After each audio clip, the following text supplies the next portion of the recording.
A courtroom, a microphone, and a moment that lands heavier than any accusation. The head of South Africa's prosecuting authority, tasked with steering the country's most sensitive corruption cases, openly concedes uncertainty about the very files meant to restore public faith. Not confusion about a minor detail, not a technical hiccup, a frank admission that lands like a dropped gavel, echoing through a justice system already strained by years of broken promises and delayed accountability. What follows from that admission is not just embarrassment or political noise. It opens a deeper question about whether South Africa's fight against corruption is stalled by complexity, undermined by quiet pressure, or hollowed out by something more dangerous: institutional paralysis. By the end of this story, the issue is no longer whether cases are hard to prosecute, but whether the system itself still knows how to move decisively when power is on trial. Think about this carefully. If the person entrusted to lead corruption prosecutions cannot clearly explain where the strongest cases stand, what does that signal to investigators, to judges, and to citizens who have waited years for justice? And more importantly, what does it signal to those who believe they will never be held accountable? The admission did not arrive with shouting or drama. It came calmly, almost clinically, wrapped in legal language and procedural caution. That calmness is precisely what made it unsettling.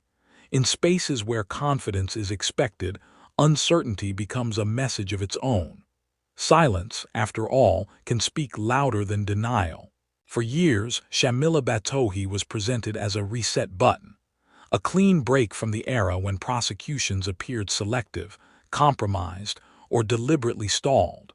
Her appointment carried enormous symbolic weight.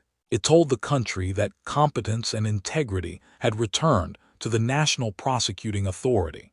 Expectations were sky-high, and patience, initially, was generous. But time has a way of hardening goodwill. As months turned into years and commissions produced volumes of evidence, the absence of decisive courtroom outcomes became harder to explain away. Each delay added another crack. Each postponed case quietly rewrote the public contract between citizens and the justice system. In that context, an admission of being unsure about corruption cases doesn't land as honesty alone.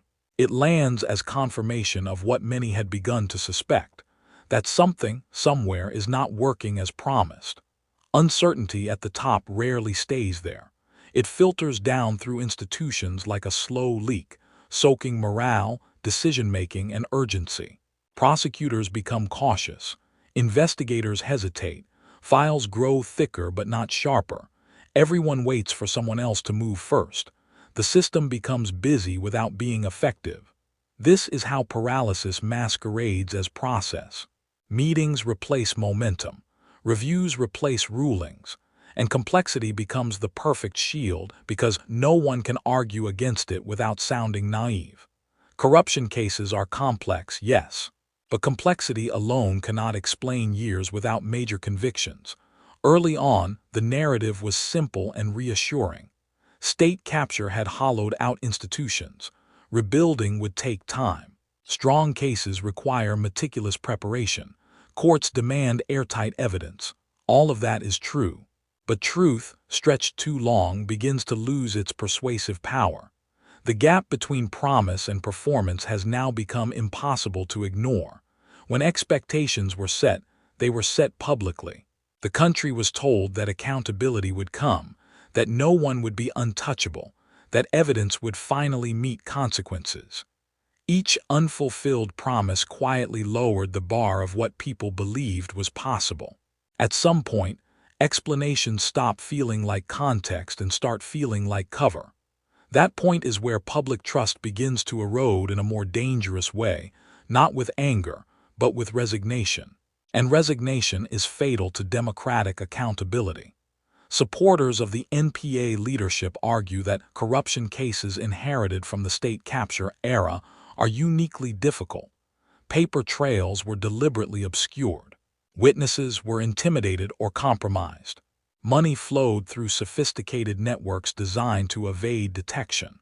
All of this is true, But difficulty does not absolve leadership from clarity.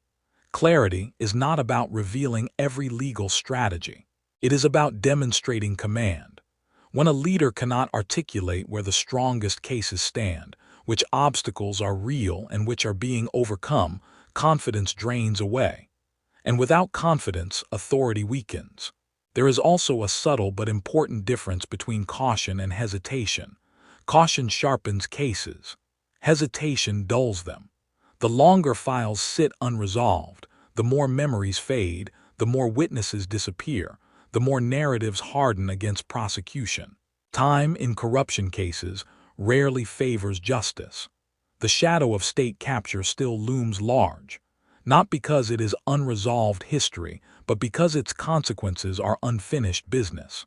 Commissions exposed networks, named actors, and traced flows of money. For a brief moment, it seemed like the hardest work had been done. Evidence was public. The nation watched. Momentum felt real. Then the momentum slowed. Files moved quietly behind closed doors. Updates became vague. The language shifted from certainty to process, from timelines to caution, and now from caution to open uncertainty. Inside the NPA, the challenges are real. Skilled prosecutors are stretched thin. Experienced investigators are in short supply. Salaries cannot compete with the private sector. Morale has taken hits from years of political interference and public skepticism. These are structural problems, not personal failings. But leadership is measured by how it navigates constraints, not by how often it points to them. When capacity challenges dominate the narrative, they begin to sound like excuses rather than explanations, especially when the stakes are as high as national credibility. Public confusion has a cost. It doesn't always explode in protest. Sometimes it settles into apathy. People stop following cases. Headlines blur together. Another scandal feels inevitable rather than shocking. That is how corruption becomes normalized, not through acceptance, but through exhaustion. Political pressure rarely announces itself loudly. It doesn't arrive with written instructions or recorded threats. It shows up as hesitation, as advice to be careful, as reminders of broader stability. It lives in phone calls that leave no trace and meetings that produce no minutes. And it thrives in environments where leadership signals uncertainty. When accountability lacks consequences, oversight becomes performance. Reports are written, hearings are held, statements are issued, but outcomes remain elusive. The appearance of action replaces action itself. Over time, institutions learn that survival depends more on managing optics than delivering results. Halfway through this story, it's worth asking a simple question. If this uncertainty were happening in a private company with billions at stake, would shareholders accept it? Or would leadership already have changed? Justice, strangely, is often asked to operate with lower performance expectations than commerce. There is a persistent belief that the biggest corruption cases must come first, that securing one massive conviction will restore trust overnight. In reality, this strategy often backfires. Large cases are slow, fragile, and vulnerable to collapse. Smaller, consistent convictions do more to rebuild credibility than one elusive blockbuster. Quietly, many prosecutors admit frustration. Off the record, they speak of cases ready to move, stalled by caution above them. They speak of fear, fear of losing high-profile cases, fear of political fallout, fear of being blamed for institutional failure. Fear is not a legal principle, but it shapes behavior. Looking beyond South Africa, other countries facing systemic corruption have learned painful lessons. Speed matters. Consistency matters. Independence must be visible, not just claimed. Where prosecutors act decisively, even imperfectly, deterrence grows. Where they hesitate, corruption adapts. Media plays a complicated role in this landscape. At times, it exposes wrongdoing bravely. At others, it amplifies official narratives without sufficient challenge. When explanations go unquestioned, accountability softens. The public hears reassurance instead of scrutiny. There is also a legal reality many overlook. Prosecutors must meet a high burden of proof. Suspicion is not evidence. Public outrage is not admissible in court.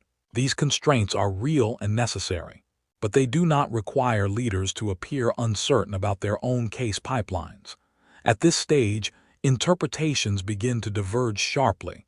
Some see incompetence, others see strategy. Is uncertainty a sign of being overwhelmed or a deliberate slowing to avoid political earthquakes? The answer matters less than the effect. Both produce the same outcome: no accountability. Long-term damage accumulates quietly. Young lawyers lose faith in public service. Citizens disengage from civic processes. Corrupt actors adjust their calculations, reassured by delay. Justice systems, once weakened, are not easily repaired. Real reform would demand more than speeches or reshuffles. It would require protected budgets, independent appointment processes, measurable timelines, and consequences for failure. It would require leadership willing to risk losing cases in pursuit of momentum rather than losing credibility through delay.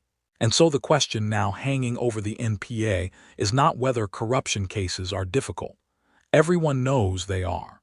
The question is whether the institution still believes it can win them. Because belief in systems like these shapes action long before verdicts do. If uncertainty continues to define the narrative, the admission heard in that room will echo far beyond a single moment. It will become a reference point. The day confidence slipped into doubt, and doubt threatened to become the new norma.